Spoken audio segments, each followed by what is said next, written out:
इसका कोई मूल तत्व नहीं है, उसकी कोई श्रेष्ठता नहीं। भगवान शंकर भूत भावन भूतेश्वर, भगवान शिव के गण भीतर जाकर प्रवेश कर कर माता जगतजननी जगदम्बा की माता मैनावती से कह रहे हैं कि यह शिव है, इसको पहचानो। शंकर ओघड़ दानी त्रिकालदर्शी कैलाशी अविनाशी को जानो।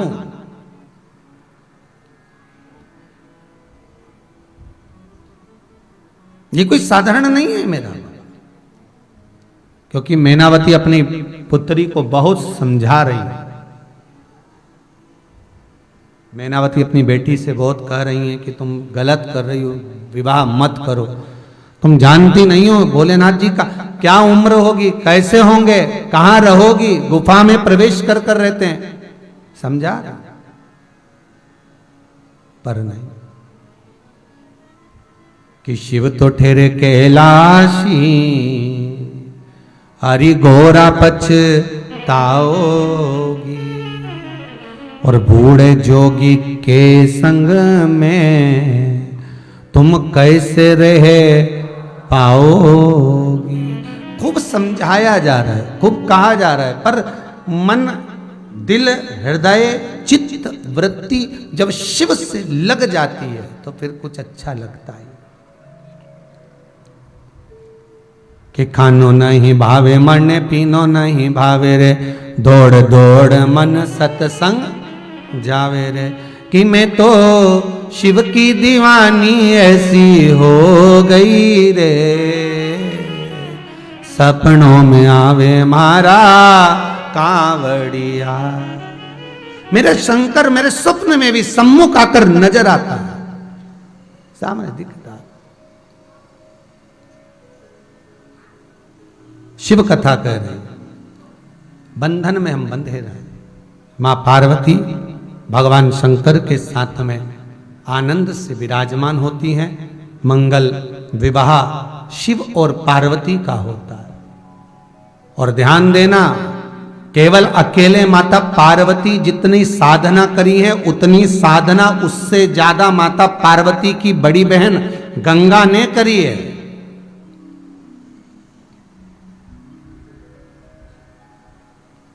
उससे ज्यादा साधना करी गई है भारत।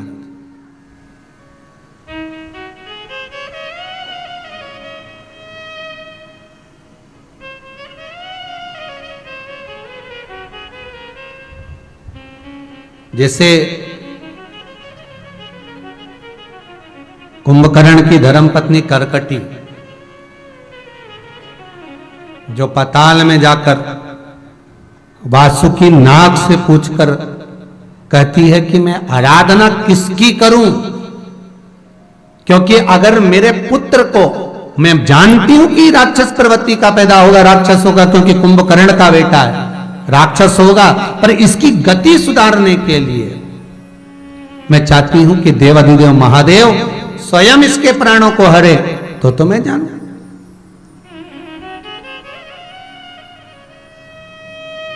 ठीक है। और वासुकी के कहने पर जैसे करकटी ने शंकर जी की आराधना करी है। और देखो, राक्षस की धर्म पत्नी है, कुंभकर्ण की धर्म पत्नी है करकटी, पर उसकी आराधना देखिए कितनी प्रबल है।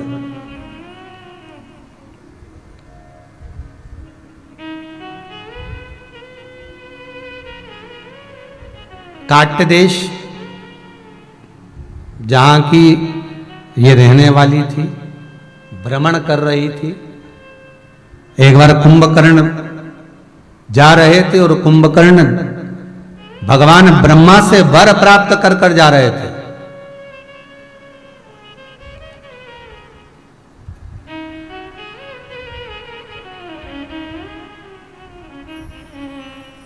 और वर प्राप्त कर कर जब कुंभकर्ण निकल कर जा रहे थे, इस करकटी को जब कुंभकर्ण ने देखा था तो इसका सौंदर्य देखकर, इसका स्वरूप देखकर कुंभकर्ण ने इससे विवाह कर लिया।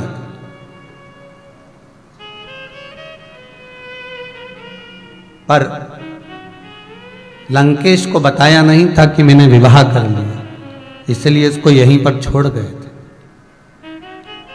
वही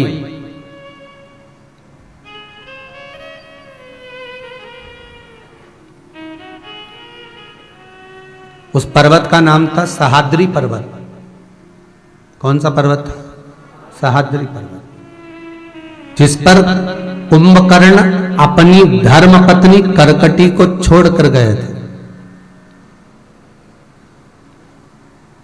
और उस पर्वत पर करकटी अकेली रहती थी।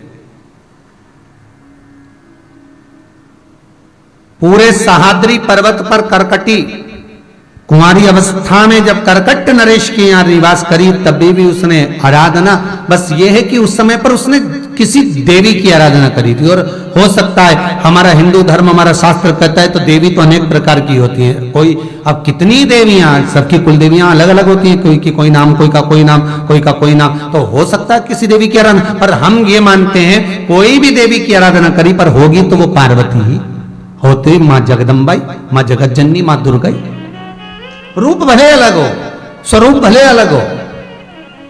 आपको पहले भी कहा, शंकर भगवान की 51 धर्म पत्नियां पहले रही है महाराज। कात्यायनी, कुष्मांडा, उमा, चंद्रघंटा, महागौरी, ऐसे 51 धर्म पत्नियां होते होते जो 52वां अवतार है माता पार्वती का। ये कोई 51 अवतार पहले निकल चुके हैं, फिर 52वां। तो हो सकता है किसी की आराधना कर रही, पर करकटी अब जो आराधना कर रही है पर्वत पर, वो शिव की है कि मेरे गर्भ में जो बालक है वो पैदा होगा, राक्षस रहेगा, पर इसकी गति सुधर जाए।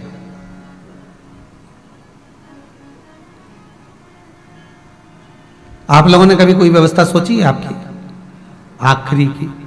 जैसे करकटी ने सोची कि पुत्र हो और राक्षस होगा, पर इसकी गति सुधर जाए, अंतिम बिंदु सवर जाए इसका। ऐसा आपने अपने लिए सोच के रखा है कभी? तो हमने आखिरी में सोच के रखा, ये बड़ी बहू को दे दूंगी, ये छोटी को दे दूंगी, मेरे पास में 3 चेन पड़ी है, और ये छोटी, ये मंजली, ये बड़ी, और 2 एक अंगूठी पड़ी है, तो भांजा भांजी का ब्याह जब होगा, छोरी के मायरा तो भरना पड़ेगा, तो उसके यहाँ दे दो। और ये मेरी पेटी में जो साड़ियाँ भरी है, उसमें भी अंदाजा लगा के बैठी, ये वाली साड़ी इसको दे देंगे, ये सामान इसको दे देंगे। तुमने अंतिम समय तक का जो विचार करा है, ये इसको दे देंगे, ये प्लाट इसको दे देंगे, ये घर इसको दे देंगे, ये बिल्डिंग का एक हिस्सा इसको दे देंगे, ये तुमने केवल बेटों के लिए देने की बात सोची है। कभी तुमने ये विचार करा कि अंतिम समय में, आखिरी के क्षण में तुम सब कुछ दे दोगे? माना तुम्हारा है, तुम्हारे पुत्रों का है, तुम्हारी बेटियों का है, खूब दो, दिल से दो, पर कभी ये विचार करा कि मेरे बेटे भी रहेंगे, बहुएं भी रहेंगी, मैं भी रहूंगी, पर अंतिम घड़ी, अंतिम पल, अंतिम क्षण मेरी गति कैसे हो, वो सोचकर बैठे हो?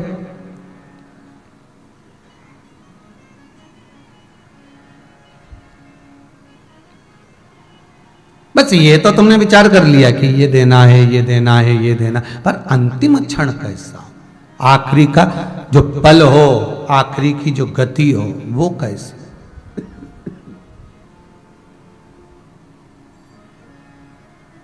ज्यादा से ज्यादा ये होगा तो ये भी कह दिया होगा कि देखो हम मरेंगे तो तुम्हें कहीं जाने की जरूरत नहीं, पेटी में साड़ियां इतनी रखी है, बांट दे, और इससे ज्यादा कुछ नहीं सोचा हो। पर कभी तुमने विचार करा, मान लो प्राण छूट गए और बहुत अंदाजा लगाकर बैठे थे कि मरोगे, राम बोलोगे, शिव बोलोगे, कृष्ण बोलोगे, नहीं निकला मुंह से, तो मान लो जीवन का कोई भरोसा। अभी ये कोरोना महामारी आ गई, भगवान के पास तो बहुत सारी टेक्निक है तुम लोगों को ले जाने की, है? भगवान के पास कोई कमी है? उनके पास तो एक से बढ़कर एक उपाय पड़ा हुआ, कुछ भी कर सकते हैं वो तो। अभी तो कोरोना महामारी आई, कभी अगर हिल गई पृथ्वी तो वो तो उनका मन, उनको तो कोटा पूरा करना है ऊपर का, जितना खाली रहे वो तो भरना ही पड़े। नहीं देखो वैकेंसी तो पूरी भरना पड़े। अब वो तो कभी भी कोई भी टेक्निक से ले जा सकता, कोई भी उपाय कर सकता, उपाय करेगा और ले गया। तो मान लो ऐसा कुछ हुआ और अचानक चल दिए, फिर क्या करोगे? अरे बोलो तो, राम निकला ही नहीं मुंह से, कृष्ण निकला ही नहीं मुख से। फिर तो शिव महापुराण की कथा कहती है कि कंठ पर अगर तुलसी की माला है, कहां पर? गले में तुलसी या रुद्राक्ष की माला पड़ी है, तो कहा यम के दूत अगर बंदी बनाने भी आएंगे तो कंपनी का ट्रेडमार्क देख के ही चले जाएंगे। कंपनी जो दवाई की शीशी होती है उस पे एक लेवल लगा होता है, बोलो जी सही है कि गलत है? लेवल अगर मालूम पड़े निकल भी जाए, हो सकता है तुम्हारे मरने के समय पर तुम्हारे गले से माला निकल भी जाए, तो शीशी के नीचे भी कुछ लिखा होता, बोलो सही है कि गलत है? मान लो अगर लेवल मिट भी गया, तुलसी और रुद्राक्ष की माला निकल भी गई, मुख से राम नाम नहीं निकला, तो फिर कहा मस्तक पर तिलक होगा, उससे भी पहचान लिया जाएगा कि ये कहां जाएगा, ये किसका है, किसका है।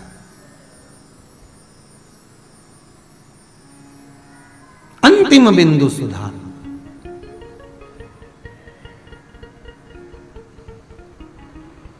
अंतिम बिंदु। इसलिए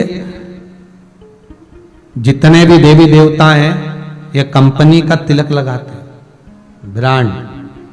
भगवान श्री जी बाबा को देखना नाथ द्वारा वाले, उनका फोटो देखना, उनके भी सोने की 3 लाइन नजर आएगी, उसके बाद ऐसा तिलक नजर आएगा। मतलब ब्रांड अलग ही दिख रहा है कि संग भगवान भी चाहते हैं कि वहीं जाना है, उसी कंपनी। भगवान विष्णु को देखना, वेंकटेश भगवान को, 2 सफेद 1 लाल, बस अंतर इतना आड़े की जगह खड़े हो गए तिलक, तो उन्होंने कहा कंपनी वही है।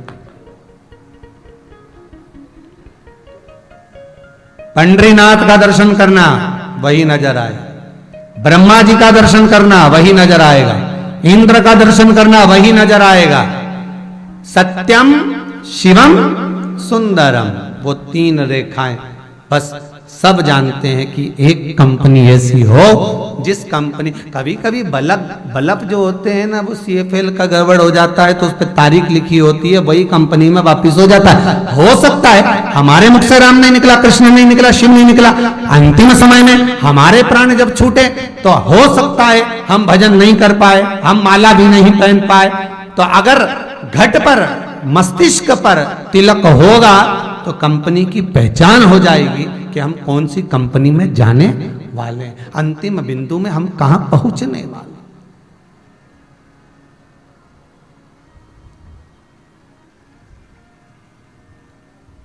अच्छा, जब प्राण निकल जाते हैं, सही है, जब मर गए तुम्हें नहवाए जाए, मरने के बाद जब नहलाते हैं, नहला के कपड़ा पहनाते हैं, तब भी लोग तिलक लगाते हैं, वो लगाते हैं ना। अब उसके बाद तिलक लगाने का कौन सा फायदा हुआ रे, वो तो निपटी गया।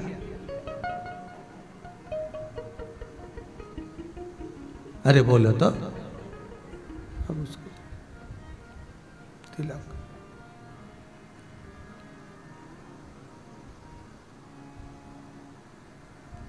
और मान लो अगर कोरोना महामारी जैसी बीमारी रही तो निपटने के बाद भी घर नहीं आया तो फिर, अब ये भी एक टेंशन की बात है, फिर क्या करें,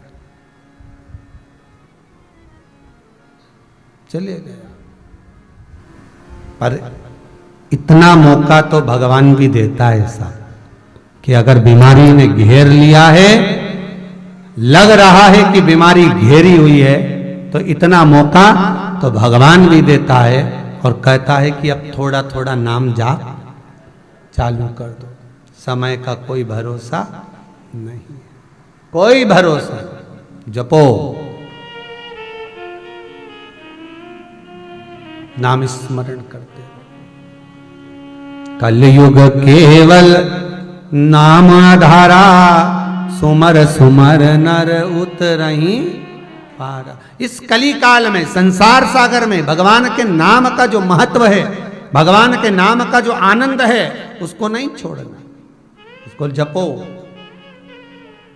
ले करकटी सहाद्री पर्वत पर बैठ, जहां तहां भगवान की भक्ति को धारण करती है, भगवान का नाम लेती है, और क्या करती है, ऐसा कोई स्थान नहीं सहाद्री पर्वत पर जहां पर करकटी ने बेलपत्री का पौधा ना लगाया। गर्भस्थ है बालक, गर्भ में, और गर्भस्थ बालक को धारण कर कर बेलपत्र के पौधों को लगा रही है पूरे सहाद्री पर्वत पर।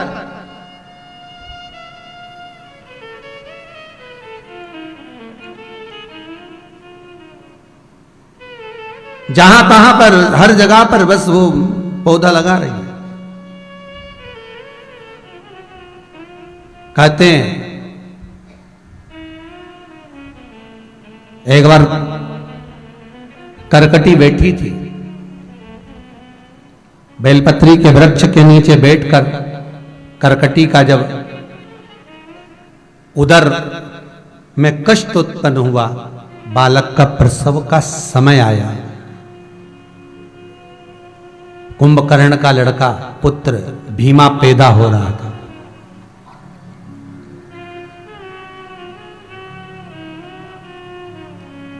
कष्ट बहुत हुआ। शास्त्र कहता है नारी जब बालक को जन्म देती है तो नारी का दूसरा जन्म होता है, स्त्री का दूसरा जन्म।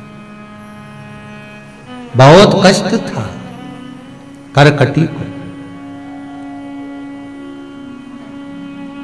पूरे आसपास में सहाद्री पर्वत के नजदीक में कहीं पर जल किससे लेने जाए। कष्ट इतना तीव्र था कि उसने मां जगतजननी जगदम्बा को पुकारा, जिसकी वो आराधना करती थी, उस राक्षस कुल के अंतर्गत जब वो रहा करती थी।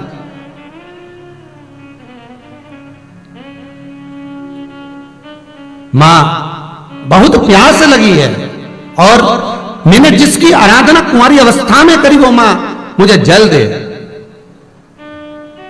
जल मां देती, उसी समय पर उस करकटी के गर्भ से पुत्र ने जन्म लिया जिसका नाम भीमा हुआ। उसी समय पर माता ने एक जल की धार दी और जल की धार उसके मुख में गई, जिससे एक नदी उत्पन्न हो गई। जो बेटे को जन्म दिया जिसका नाम भीमा था, तो नदी का नाम भी भीमा नदी कर दिया गया। कौन सी नदी है? भीमा।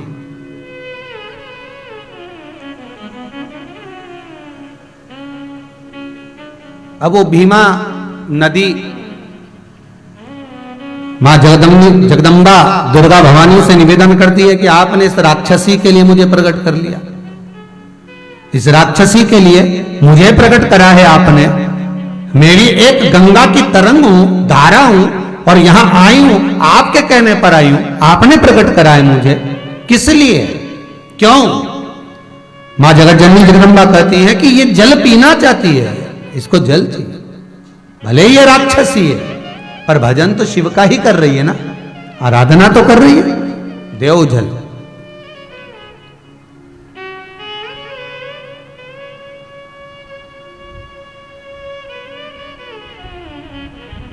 गंगा की वो धारा जो भीमा नदी के रूप में प्रकट हुई है, वो धारा कहती है पार्वती मैया, मैं एक राक्षसी के लिए अगर प्रकट हुई हूं तो दुनिया के लोग मुझे पूछेंगे नहीं, मेरा आदर नहीं करेंगे, सम्मान नहीं करेंगे। जितना गंगा को पूजते हैं, जितना यमुना को पूजते हैं, सरयू को पूजते हैं, जितना मंदाकिनी सरस्वती को पूजते हैं, उतना मुझे कोई नहीं पूजेगा। मां जगतजननी जगदम्बा कहती है, ए भीमा नदी, मैंने तुझे इस करकटी के लिए प्रकट करा है। तो गंगा की एक धार है, यहां आकर मैंने तुझे प्रकट करा। जिस समय पर ये नारी पुत्र को जन्म दे रही है, माना, पर तुझे मैंने प्रकट करा है। जितना गंगा का बल होगा उतना ही तेरा भी बल होगा। जितनी वो पूजी जाएगी उतनी तू पूजी जाएगी। हे भीमा, आगे जाकर तू गंगा की ही एक तरंग में कृष्णा में जाकर मिल जाए। कहते हैं भीमा नदी के तट पर भगवान शंकर के और भगवान कृष्ण के और नारायण के हजारों मंदिर हैं महाराज। केवल एक भीमा शंकर ही भीमा नदी के तट पर नहीं है, हजारों मंदिर भगवान शिव, राम और कृष्ण के हैं। जहां तक भीमा बही है वहां तक कृष्णा में जाकर मिली, तब तक कृष्णा नदी में जाकर मिली। ये कोई साधारण नदी नहीं है। भीमा नदी का भी प्रबल भाव हमारे यहां स्कंद पुराण में लिखा है महाराज। जब भीमा नदी का भाव कहा गया भीमा शंकर के लिए कि जब मान लो कोई बेटा कोई बेटी गलत दिशा में जा रहे हो और अपने धर्म को छोड़कर, अपनी समाज को छोड़कर, अपने कुल को छोड़कर अन्य समाज में, अन्य धर्म में बेटा बेटी अगर अपने विवाह को करना चाह रहे हैं तो भीमा शंकर के द्वार जाओ और भीमा नदी में जाकर 5 पीपल के पत्ते पर मात्र 5 आटे के दिए जिसमें सरसों का तेल हो और थोड़ा सा तिल्ली का तेल मिला हो, बेटी बेटे का नाम लेकर उस भीमा नदी के पानी में छोड़ दो। भले वो ठंडे हो जाएं, भले वो बुझ जाएं, पर पानी में छोड़ दो जला हुआ दिया उस पीपल के पत्ते पर। वो वर वो कन्या गलत जगह पर विवाह नहीं करेंगे, अपने ही समाज में विवाह करेंगे, दूसरी जगह भटक नहीं सकते। भीमा नदी का इतना क्रम है महाराज, कोई साधारण सी नदी नहीं। माता पार्वती करें मैंने तुझे प्रकट करा है, जैसे गंगा का वेग है वैसा तेरा वेग रहेगा, जैसे गंगा की प्रबलता है वैसी तेरी प्रबलता रहेगी। जितना गंगा को पूजा जाएगा उतना तुझे पूजा जाएगा। स्वयं गंगा तो भगवान का आवाहन करती है तब भगवान दर्शन देते हैं। तेरे दरवाजे पर तो स्वयं भगवान नित्य दर्शन के लिए आएंगे, तू क्यों चिंता करता? ए भीमा नदी तो निरंतर प्रवाहित है। एक प्रयास करना, कभी मौका लगे आप लोग 12 ज्योतिर्लिंग का दर्शन करने जब जाएं, अभी जरूरत नहीं कि आप लोग जाएं, अभी ही चले जाएं, पर आप अगर जब 12 ज्योतिर्लिंग का दर्शन करने के लिए जाएं तो भीमा शंकर जब जाएं, प्रयास करना जब भीमा शंकर जाएं तो 31 बेलपत्र, 31 आखा चावल, 31 काली मिर्च, 31 लौंग मारक, 31 शमी के पत्ते ये एकाग्रित करें। एक पात्र में या दोने में उसको रख लें और जिस व्यक्ति को भारी रोग हो गया, बहुत प्रबल रोग हो गया, जिसका कोई इलाज ही नहीं हो रहा, उस व्यक्ति का नाम लेकर भीमा शंकर को छुलाकर वो सामग्री भीमा नदी में डाल दीजिए और रोग का निवारण होना प्रारंभ हो जाएगा। धीरे धीरे स्वास्थ्य में आराम लगना प्रारंभ हो जाएगा। भीमा मां पार्वती का कहने पर रोग का भी हरण कर लेती है।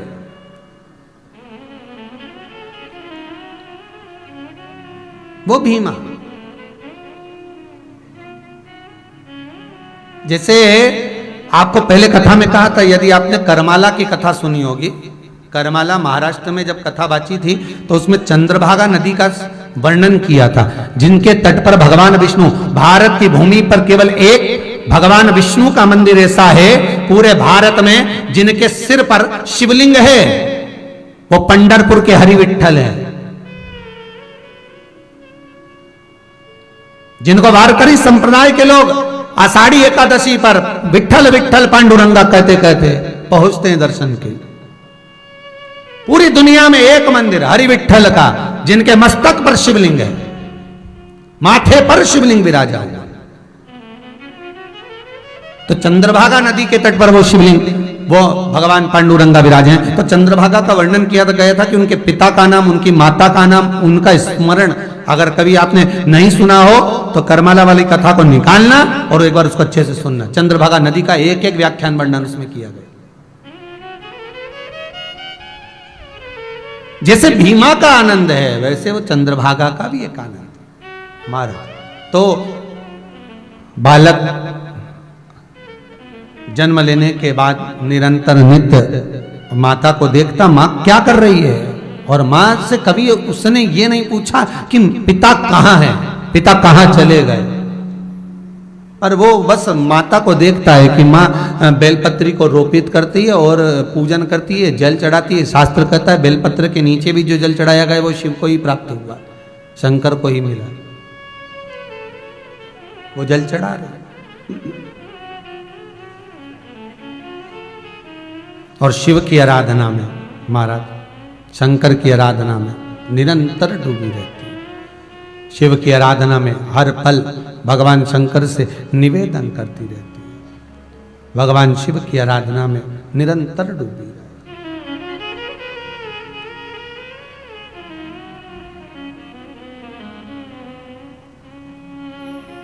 महाराज उज्जैनी भोलानाथ जी, काशी में भोलानाथ जी, ओमकारेश्वर बैठा मेरा प्यारा भोलानाथ जी।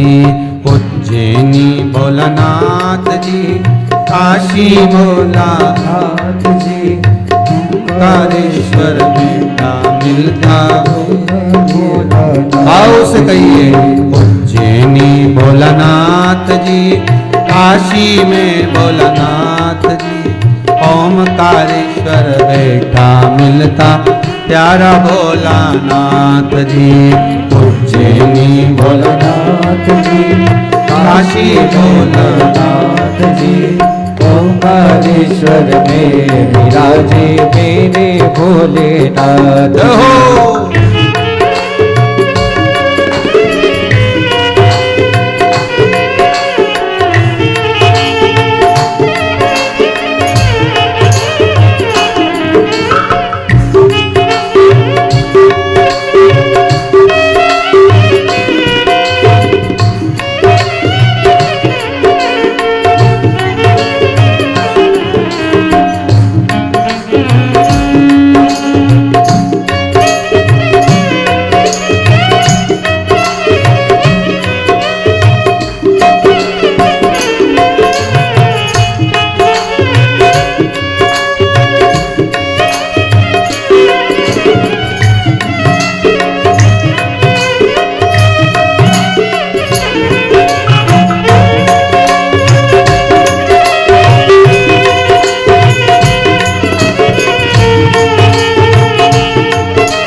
भोलानाथ जी, नागेश्वर भोलानाथ जी, दारुक वन में तप करता नागेश्वर भोलानाथ जी।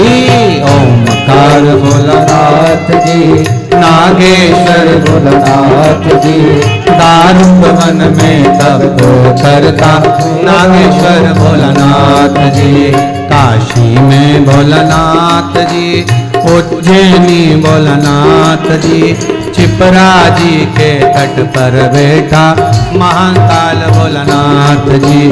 काशी में भोलानाथ जी, उज्जैनी भोलानाथ जी, छिपरा जी में तप कर बैठा महाकाल भोलानाथ जी।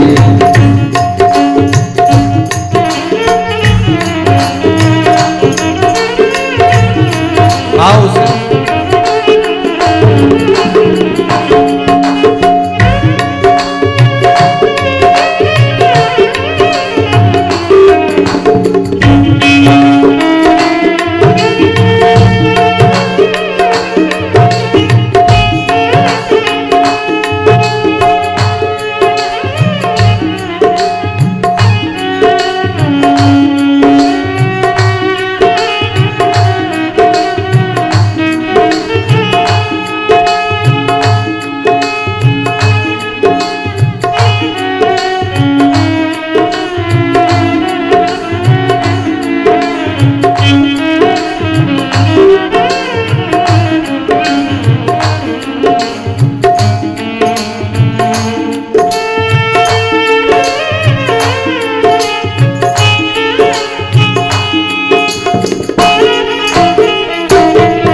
भोलानाथ जी, केदारनाथ भोलानाथ जी, गंगा जी के तट पे रमता केदारनाथ भोलानाथ जी।